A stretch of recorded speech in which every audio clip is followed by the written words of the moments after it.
Horror कहानियां थी।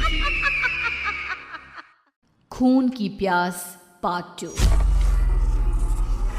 और उसके बाद वो जंगल एक बार फिर से सुमन की चीखों से गूंज उठा।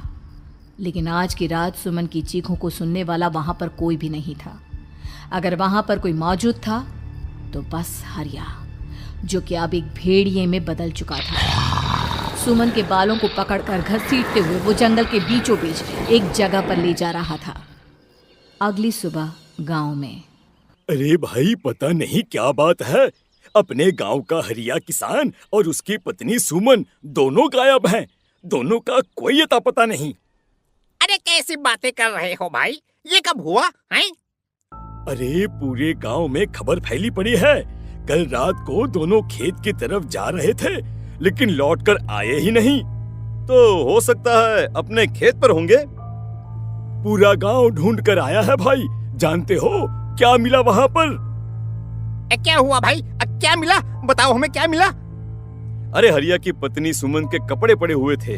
शरीर का एक एक कपड़ा फटा हुआ झोपड़ी के बाहर पड़ा था, लेकिन दोनों पति पत्नी का कोई पता ठिकाना नहीं था। अरे भाई, लेकिन उसका जो दोस्त है ना रामू किसान, उससे पता करके आते हैं ना। अब तक तो दोनों साथ ही खेत पर जाया करते थे। हाँ, हमें उसके घर जाना चाहिए भाई। चलो वहाँ चलते हैं, चलो। वो सारे लोग रामू के घर पर पहुंचते हैं। रामू अपने घर के बाहर बैठकर हुक्का पी रहा था। आज सारे के सारे लोग टोली बनाकर मेरे घर क्यों आ रहे हैं? क्या कोई मर गया क्या भाई? अरे कैसी बातें कर रहे हो? तुम्हारा सबसे अच्छा दोस्त हरिया और उसकी पत्नी गायब है और तुम यहाँ बैठकर हुक्का पिए जा रहे हो हैं? रामू ने अजीब सी नजरों से उन सब गांव वालों की तरफ देखा, जिसकी वजह से वो लोग एक बार के लिए डर गए। गायब है? अरे गायब नहीं है, मुक्ति मिल गई है। उन दोनों को मुक्ति मिली है। इस दुनिया में आकर हर इंसान पाप करता है और उसे उसके पापों के लिए मुक्ति मिलना बहुत जरूरी है। अरे ये कैसी बहकी बातें कर रहे हो भाई, हैं? और इसका चेहरा अजीब सा क्यों लग रहा है? लगता है दोस्त के मरने का गम बैठ गया है। पागल हो गया है शायद ये पागल। ये बात सुनते ही रामू चीख कर जोर से चिल्लाते हुए कहता है, पागल मैं नहीं हूँ, पागल तुम सब हो। और ये शैतानी जंगल अब तुम में से किसी को नहीं छोड़ने वाला, सबको खा जाएगा। याद रखना मेरी बात। शैतानी जंगल? कैसा शैतानी जंगल? लगता है रामू पागल हो चुका है। हमें यहाँ से चलना चाहिए भाई। चलो। तभी रामू की पत्नी बाहर आती है। नहीं, आप लोग इनकी बात का बुरा मत मानिए। 2 दिन पहले हरिया के साथ खेत पर गए थे। जब से वहाँ से आए हैं तब से ऐसी ही बातें कर रहे हैं। भगवान जाने ऐसा क्या देख लिया उन्होंने, खेत में कुछ भी बड़बड़ाते रहते हैं। लेकिन गांव के लोगों ने कमला की कोई बात नहीं सुनी और वो सब वहां से चले गए। रात अब धीरे धीरे ढलने लगी थी। तभी अचानक किसी ने धीमी सी आवाज में रामू को पुकारा। रामू, आ जाओ, मैं तुम्हारा इंतजार कर रहा हूँ। और सुनो, अपनी पत्नी को साथ लेकर आना, नहीं तो काम अधूरा रह जाएगा। ये आवाज सुनते ही रामू के चेहरे पर शैतानी मुस्कुराहट आ जाती है। वो धीमे कदमों से अपने घर के अंदर आता है। क्या हुआ? तबीयत ठीक है ना अब आपकी? मैं तुझे अपने साथ खेत पर ले जाने आया हूँ, चल। मैं तुम्हारे साथ कहीं नहीं जाने वाली। मुन्ना गहरी नींद में सो रहा है और उसे अकेला छोड़कर मैं तुम्हारे साथ खेत पर नहीं आ सकती। वैसे भी तुम्हारे उन खेतों में भगवान जाने कौन सा राक्षस घूम रहा है, मुझे तो डर लगता है। रामू गुस्से में दांत पीसता अपनी झोपड़ी से बाहर आ जाता है और कमला गहरी नींद में अपने बच्चे के साथ सो जाती है। तभी अचानक रात को रामू की झोपड़ी के ऊपर एक साया वही गाना गुनगुनाते हुए घूमने लगता है जो हरिया के मोबाइल में बजा करता था। मैं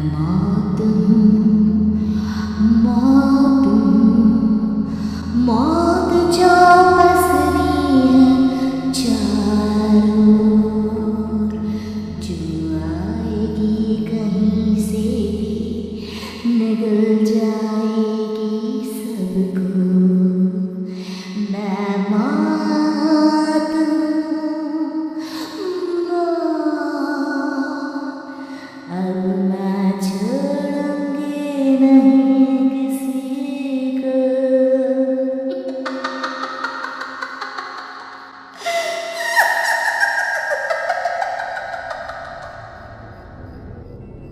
ये आवाज सुनकर रामू की पत्नी कमला की आंख खुलती है और वो देखती है कि उसका मुन्ना अपनी जगह से गायब था। कमला चीखते हुए बाहर दौड़ कर आती है। वहां पर उसने देखा कि रामू ने अपने बच्चे को झोपड़ी के बाहर एक पेड़ से उल्टा लटकाया हुआ था और उसका बच्चा चीख चीख कर रो रहा था। वहीं दूसरी तरफ एक साया बच्चे के ठीक नीचे आग जलाकर उसके चारों तरफ हैवानों की तरफ नाच रहा था। छोड़ दो मेरे बच्चे को। अरे क्या कर रहे हो तुम? शर्म नहीं आती तुम्हें? अपने ही बच्चे को इस तरह मौत के हवाले करते हुए। अपना बच्चा?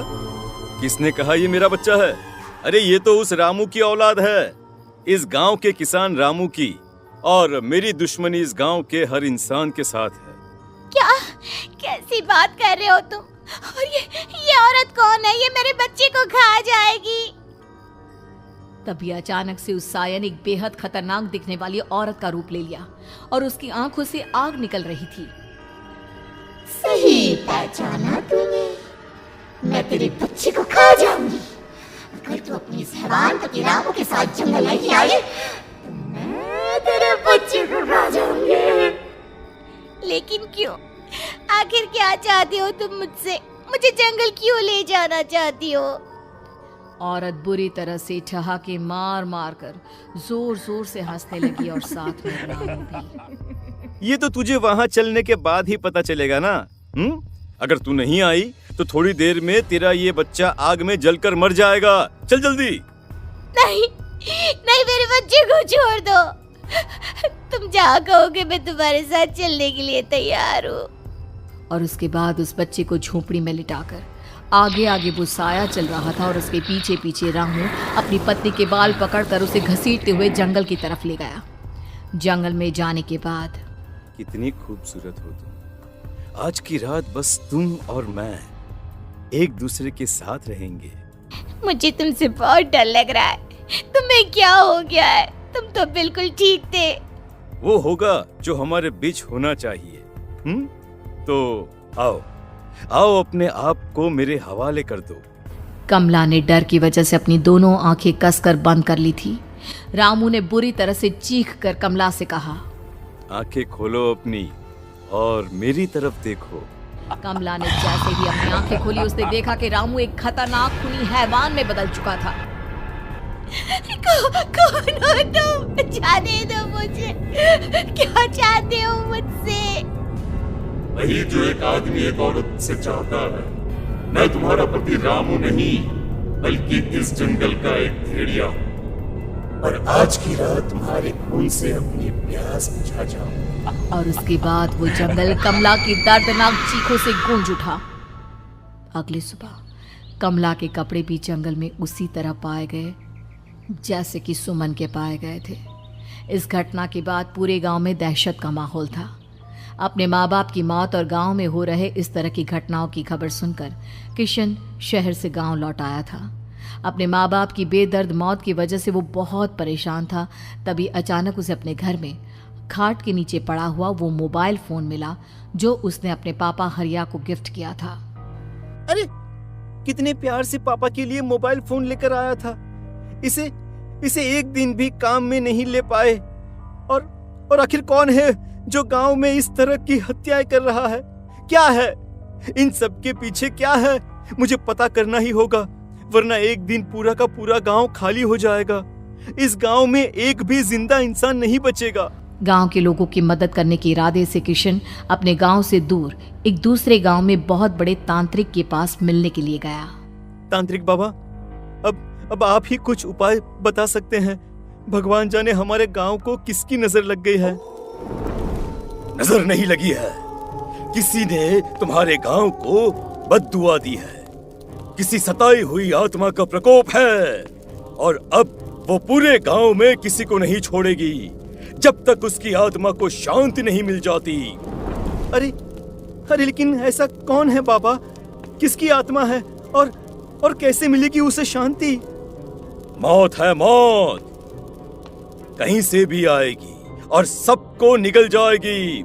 इससे बचने का सिर्फ एक ही उपाय है, लेकिन उस उपाय को करना आसान नहीं होगा। जो भी उस उपाय को करने की कोशिश करेगा उसकी जान जा सकती है। भले ही मेरी जान चली जाए, लेकिन मैं अपने गांव के लोगों की जान बचाने की पूरी कोशिश करूंगा बाबा। तो ठीक है, फिर अगली अमावस की रात जैसा मैं कहता हूँ वैसा ही करना।